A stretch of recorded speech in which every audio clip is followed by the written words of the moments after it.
What if I told you that Earth's mightiest heroes were about to face their greatest nightmare? Picture this. The Justice League, fresh from saving the world once again, suddenly finds themselves torn from their reality and thrust into the most brutal, unforgiving universe ever conceived. Welcome to Warhammer 40,000, where hope is a luxury few can afford, and death is the kindest mercy most will receive. Before we march into the grim darkness where gods and heroes collide, hit subscribe. Join the crusade as the DC Universe meets Warhammer 40K.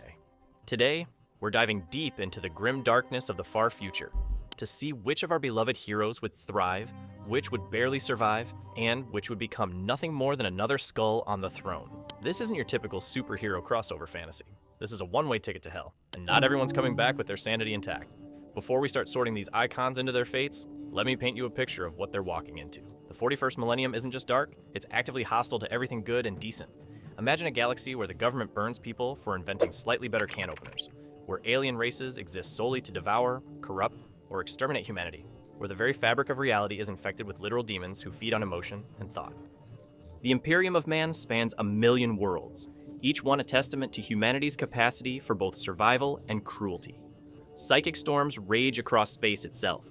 Ancient technologies that could solve every problem are forbidden as heretical.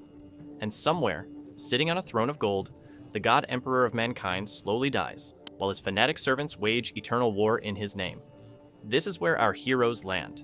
No plot armor, no convenient power-ups, just raw survival instincts against a universe that makes the Darkside War look like a neighborhood dispute. Let me break down our tier system before we dive in. Dead tier means exactly what it sounds like.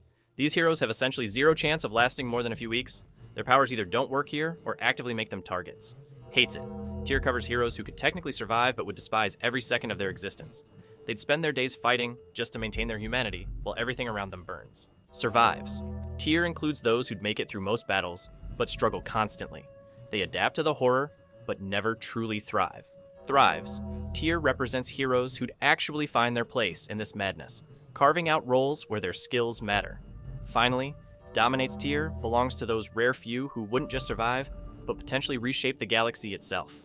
Let's start with our first casualties, the Dead tier. These heroes walk into 40K and immediately become target practice for every faction in the galaxy. Green Lantern lands squarely in this category, and the reasons are as brutal as they are simple. That beautiful power ring of his isn't advanced alien technology in this universe. It's heretical Xenos witchcraft that screams for immediate purification. The Adeptus Mechanicus, the tech priest who control all sanctioned technology, would declare his ring an abomination against the machine god. They'd drag Hal Jordan to the nearest shrine, and either burn him alive or turn him into a lobotomized servitor. But the real problem isn't the Imperium's hatred of alien tech, it's what that ring actually does. Green Lantern constructs are powered by willpower, which in 40K terms makes them psychic manifestations.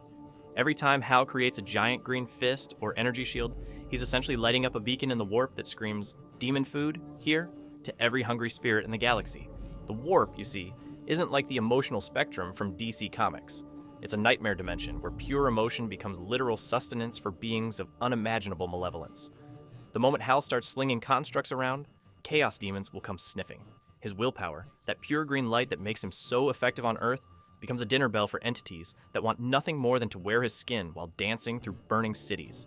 Even if he somehow avoided immediate execution by the Imperium and managed to hide his psychic signature from chaos, there's still the matter of scale Green Lantern might be able to stop a planetary invasion or two. But 40K operates on galactic levels of horror. When the Tyranids arrive and start devouring entire solar systems, when Chaos Space Marine legions tear reality apart for fun, when the Necrons wake up and decide to exterminate all life because it's Tuesday, what exactly is one guy with a ring going to do? Hal Jordan would die screaming, either burned alive by inquisitorial flamers, or possessed by something that used to be his own willpower turned inside out. Aquaman faces an entirely different but equally fatal set of problems.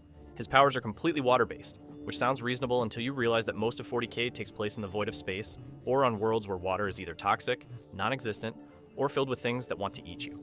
Arthur Curry might rule the seven seas on Earth, but in the grim darkness of the far future, he's just a guy in scale mail trying to breathe on a desert death world. His superhuman strength and durability might let him go toe-to-toe with regular humans, but Space Marines are living weapons engineered to be superior to baseline humanity in every possible way. They're faster, stronger, more durable, and equipped with weapons that can punch through tank armor. Worse yet, the Imperium would immediately classify Aquaman as a dangerous mutant. His ability to communicate with sea life, his water breathing, his enhanced physiology, all of it screams genetic deviation to the very people who burn witches for having green eyes. The moment some inquisitor spots him talking to a local fish equivalent, Arthur becomes another heretic to be purified with righteous fire. And if somehow he avoided imperial justice, there's still the small matter of survival. The Tyranids don't care about his royal bloodline when they're stripping planets bare of all organic matter. Chaos doesn't respect his heroic ideals when they're turning entire populations into screaming demon hosts. The Aquaman would become biomass or cultist chow, and Atlantis would become just another dead civilization in a galaxy full of them quick pit stop.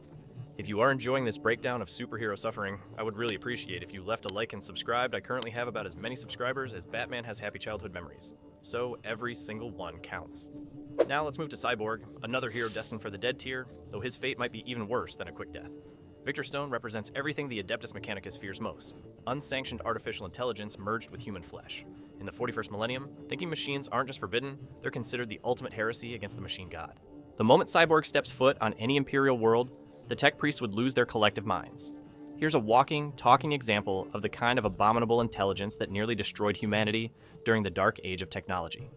His cybernetic body isn't blessed by the proper rituals, his AI systems aren't sanctified by decades of prayer and incense, and worst of all, he thinks for himself. The Mechanicus would drag him to the nearest forge world, faster than you can say binary prayer.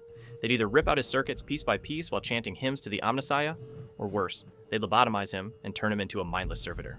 Imagine Victor Stone reduced to a drooling automaton, his personality wiped clean, forced to carry heavy equipment for tech priests, who see him as nothing more than a particularly sophisticated forklift. But even if the Imperium didn't get to him first, chaos would. Demons love corrupting technology, and Cyborg systems would be like an all-you-can-eat buffet for warp entities. One demon of Tzeentch could possess his processors, and suddenly Victor isn't Victor anymore. He's a walking virus spreading demonic code through every system he touches, turning Imperial defense networks into instruments of chaos corruption. His human side wouldn't save him either. In 40K, being part machine makes you suspect, but being part human just means you have a soul for demons to torment. The combination makes him neither fully blessed by the machine god, nor pure enough for the Emperor's grace. He's stuck in the worst possible middle ground, too artificial for the Imperium and too human for the machines. Flash falls into our hates it tier, and Barry Allen's suffering would be particularly tragic. His speed powers would actually work in the 41st millennium, maybe even better than on Earth, but that's exactly the problem. Barry's greatest strength has always been his ability to save everyone, to run fast enough to prevent every tragedy, to be the hero who never gives up hope. In Warhammer 40K, hope is the first casualty of war. Picture Barry Allen zipping around a hive city, desperately trying to evacuate civilians before an orc wave arrives. He saves 10,000 people in the first minute, 100,000 in the first hour. He's running at relativistic speeds, moving faster than any weapon can track, and for a moment, he thinks he might actually make a difference. Then the orcs arrive. Not just a few thousand greenskins with crude weapons, but millions of them. War machines, the size of buildings, gargants that stomp entire city blocks flat. And behind them, more orcs. Always more. Barry realizes with growing horror that for every person he saves, a dozen more are dying. For every battle he prevents, 3 more are starting somewhere else in the sector. The Speed Force itself might become corrupted in this universe. That extra-dimensional energy that grants Barry his powers could attract attention from the warp chaos gods, might see it as a new source of power to exploit, or worse, a threat to eliminate. Imagine demons pouring through Speed Force breaches every time Barry runs, turning his greatest gift into a gateway for horrors beyond imagination. Barry would break mentally long before he broke physically. He'd watch planets burn while he saved individual cities. He'd prevent massacres while genocides raged in neighboring systems. The sheer scale of suffering in the 41st millennium would crush his spirit. Every day would bring fresh atrocities that even super speed couldn't prevent. He'd end up like so many heroes who tried to fight the darkness of 40K, running endless missions, saving who he could, watching millions more die, slowly losing pieces of his humanity. With each failure, Barry Allen would survive in body, but his soul would be ground to dust by the weight of infinite suffering he couldn't prevent. So there we have it, our complete breakdown of how Earth's mightiest heroes would fare in the galaxy's darkest corner. From Green Lantern becoming Demon Chow, to Flash losing his mind trying to save everyone. From Aquaman drowning in his own irrelevance, to Superman potentially rewriting the cosmic order through sheer force of will. The 41st millennium doesn't care about your moral code, your tragic backstory, or your determination to do the right thing. It only respects power and the willingness to use it without mercy. Thanks for joining me on this journey through superhero suffering. And remember, in the grim darkness of the far future, there is only war.